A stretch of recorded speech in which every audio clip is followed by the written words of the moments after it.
All right. Welcome to Why Am I Knicks Fan? I'm comedian Miller Mark, and my guest today is Pedro Sampaio.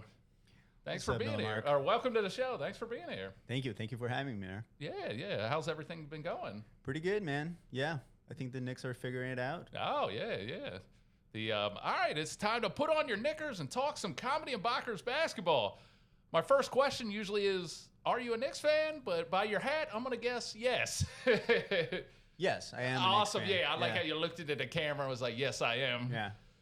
Who are some of your favorite players growing up or now? Well, my favorite player growing up, probably, it was Patrick Ewing. Oh, yes. Yeah, that's my childhood hero and everything. Yeah. He is our Michael Jordan. Yeah. Well, I don't say that. I hate Jordan. He ruined my childhood. Yeah, but he's the most one of the most iconic 90s players for sure. Yeah, my brother just sent me, because I fast forward through commercials. There's supposedly like an AT&T commercial, or he sent it to me with Jalen Brunson, Cat, John Starks, and Ewing. Have you seen that one? I haven't seen that one yet. I've seen like a still image from it. Yeah, I haven't seen the ad. I'll forward you the link. But you talking about Ewing, I was like, oh, my boy's in a commercial. Yeah. He's a millionaire, but he's getting a little more money. Yeah, no, he needs it. Oh, definitely, no. All right, what's your favorite memory being a Knicks fan?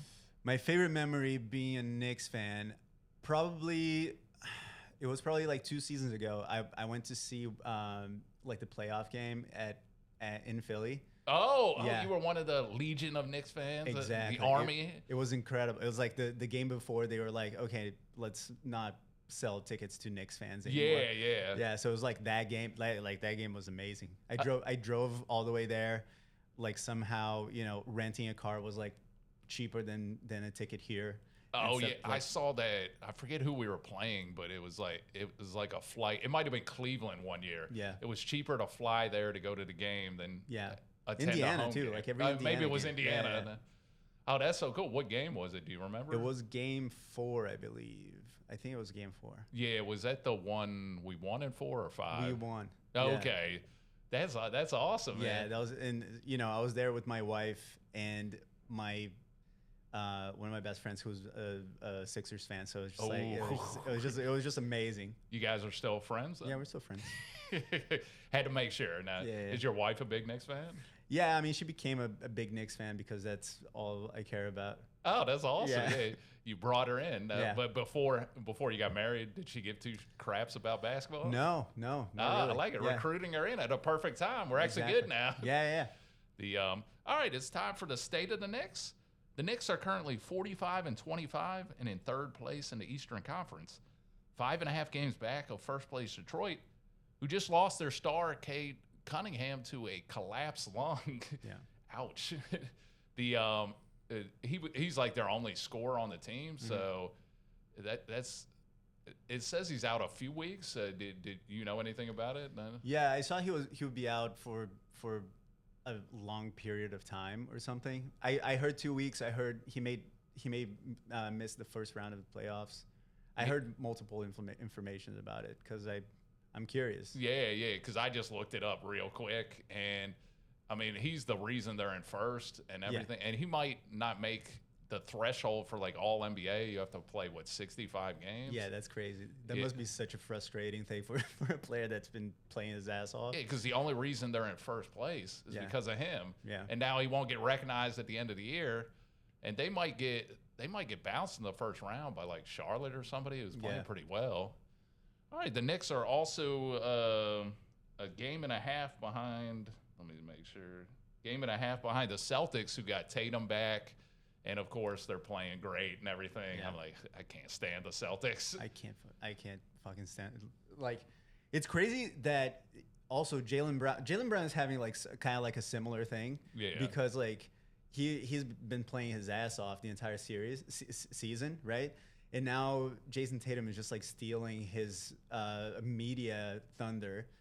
So he's second again. So you know what I mean? From what I've heard, because I listened to Bill Simmons, he's a huge Celtics fan, and apparently they're easing Tatum back in, so he's still kind of like the second banana or whatever, even though he's really the first banana. Yeah. But it's just like now they might take us down again. You know, I can't stand the Celtics. Yeah, dude. I mean, that would really hurt.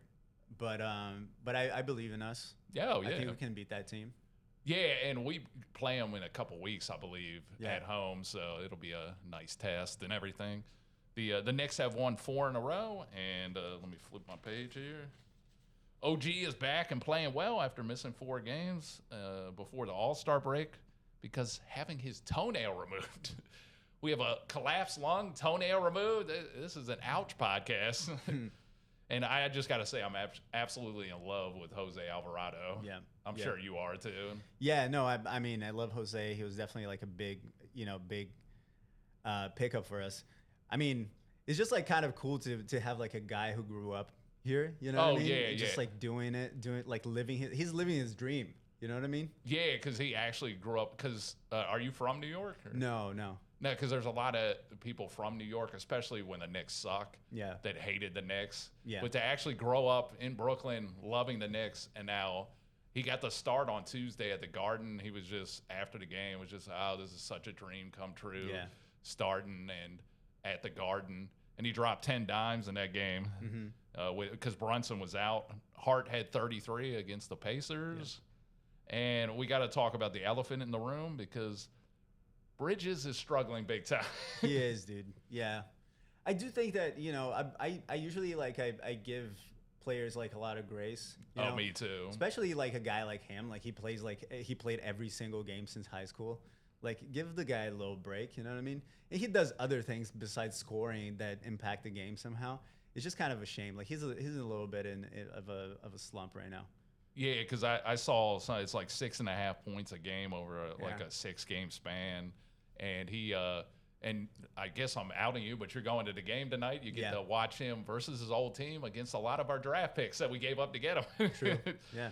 So the Shamet has taken some minutes from him because Coach Brown loves the combination of Shamet and Alvarado defensively and everything.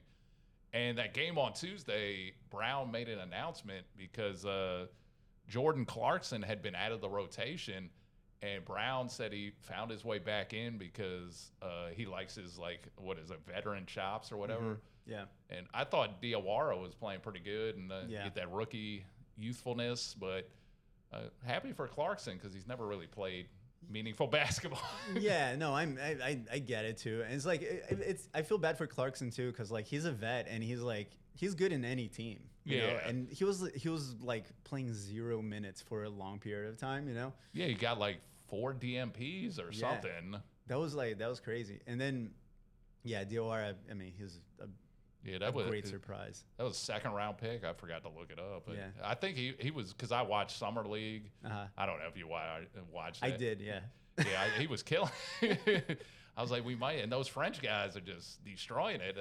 They'll win the gold next time in L.A. The Cat is still struggling to find consistency. He's 2nd in the league in rebounding, and he's leading double-doubles, but he's only averaging like 20 points a game. Which is low for him, but he's finding himself, hopefully. Yeah. I was talking to like a friend of mine who's a Minnesota fan, and I was just like talking about how Cat is making less of those mistakes that made him hate him there, because like he's loved in the community apparently. Like he did like really good things for people there and stuff like that. But we lived there a little bit. Like he is a little frustrating sometimes, but less. Yeah, like national media, like Shaq and Barkley, are just because the stupid fouls. It's just mad. I know. I mean, but he's not doing them anymore, which is like a big, it's a big development for him, you know. And like I don't even care that he's not scoring as much because everybody's scoring the same amount, and we're winning games. So I guess. Oh yeah, and I'm now blanking on which game, but apparently he brought them together. Was it the Rockets game? For the comeback in the second half, he brought them all together to get them like all in line defensively, because that's really where we've upped our game defensively, like locking people down, and that's the name of the game in the playoffs. I don't 100%. Know why I'm sounding like I know what the hell I'm talking about, but that's the name of the game. I mean, I think we can agree that we both watch a lot of hours of commentary. yeah, definitely. No. All right, some other Knicks notes. The Knicks signed Jeremy Shohan. Is it Shohan? Yeah, I think. 9th overall pick in 2022. They did some roster maneuvering after the trade deadline to squeeze him in there, which is just another like deep bench part. And I like his hair though. Is he still orange and blue with the hair? I can't even remember. No, he painted it green for St. Patrick's Day. Oh, okay, yeah, I missed that. I'm not on top of my game. No, I know. But I'm glad you are. I mean, he's not playing enough, but at least he's doing something to impact. Yeah. That veteran's minimum's going to color in his hair. All right, McBride is progressing well. Hopes to return before the playoffs. He's missed 24 games. All right, so let me go. It's time to talk some stand-up comedy. All right, what drew or got you into stand-up comedy? Dude, so I'm a creative in advertising. That was like my day job. Oh, cool. Yeah. So I always, come up with ads. I write commercials and stuff like that. So that's my main job. And then there was like a period of my advertising career where I was just like not feeling like inspired or not inspired, but like I wasn't doing work that I was proud of. Yeah, right? yeah. So then there was a friend of mine who was doing like a class, like a stand-up class, and I was just like, oh, maybe I'll do that one day, Fast forward, I saw Dave Chappelle at Broadway, not Comedy Club. Oh, I was like Broadway. Yo, okay, yeah. In my mind, I was like, he did, and I love Broadway Comedy Club. So I don't say anything bad, but it was like I think it was like the Sticks and Stones tour, So like this is the first one he got in trouble for talking about trans people, I guess. That was the one.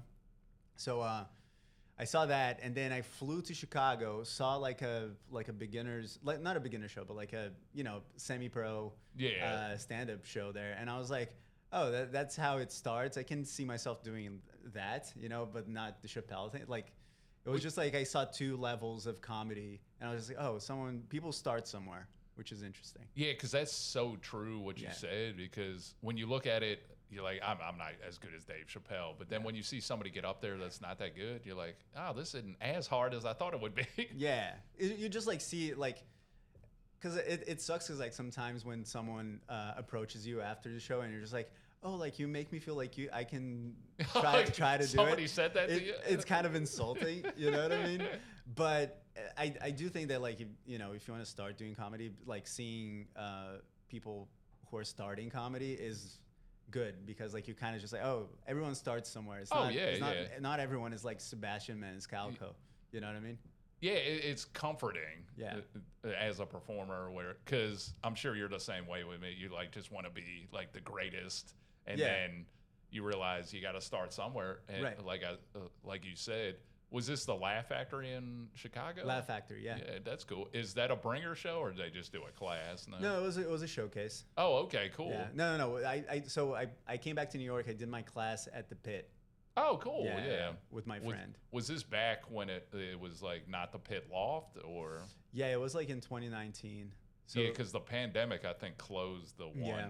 It was like a place kind of like Producers Club. It was, cool. They do have like these like rehearsal spaces and stuff. I don't know if they have them anymore, but that's where I know they have the Pit Loft. That's all I know about.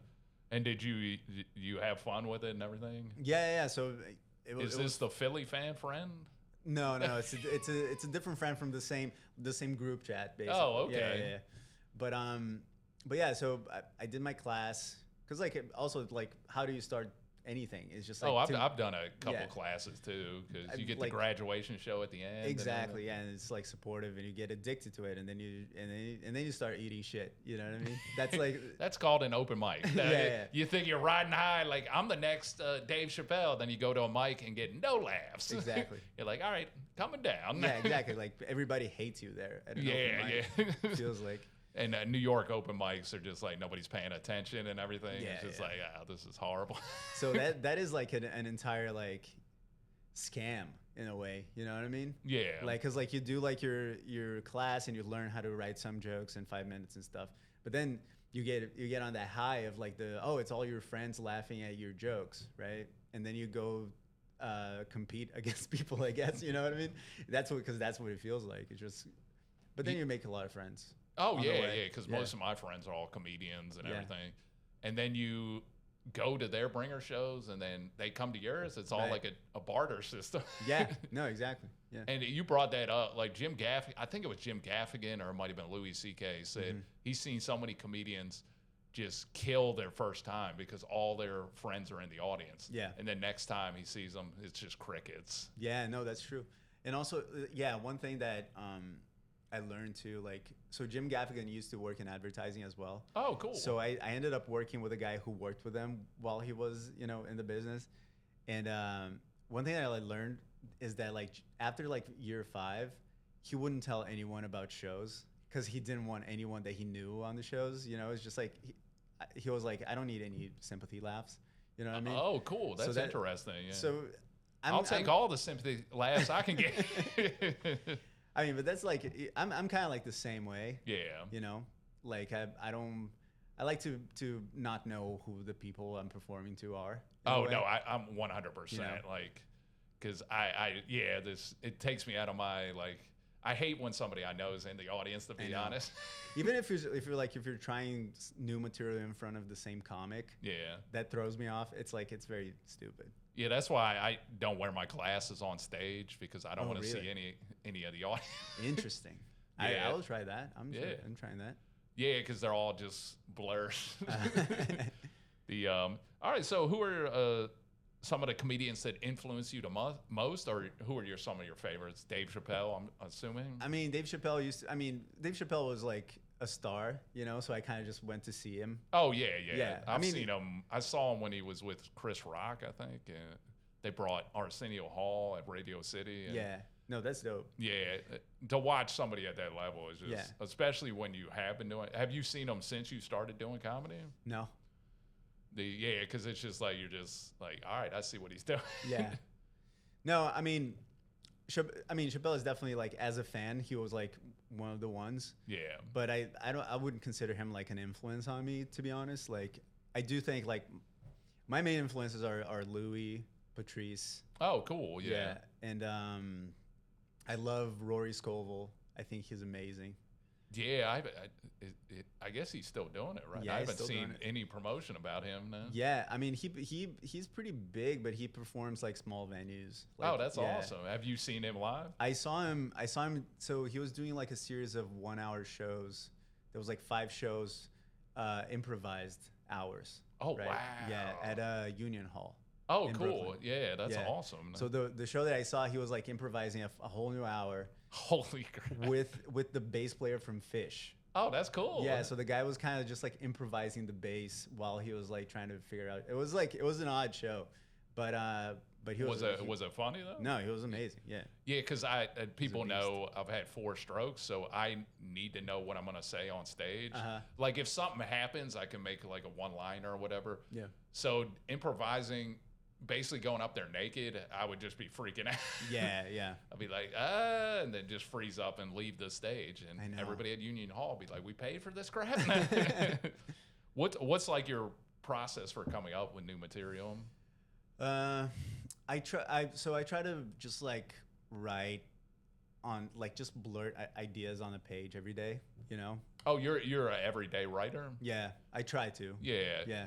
Because one of my good friends does the same thing. And I know Seinfeld, I think he just sits there and writes or whatever. Yeah, I mean, I don't write jokes. I just need to let ideas out. So like sometimes I write, sometimes I record myself, just like ranting about something. Or just and then kind of pick and choose like the punchlines and everything. Yeah, I mean, that's the thing. I was thinking about my process the other day. Like I do those things and then I never look at it again.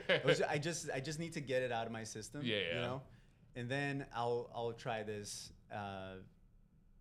chunk of whatever thing, and because like after you say it out loud, you kind of figure out, okay, so there's like these tent poles of the bit, you know what I mean?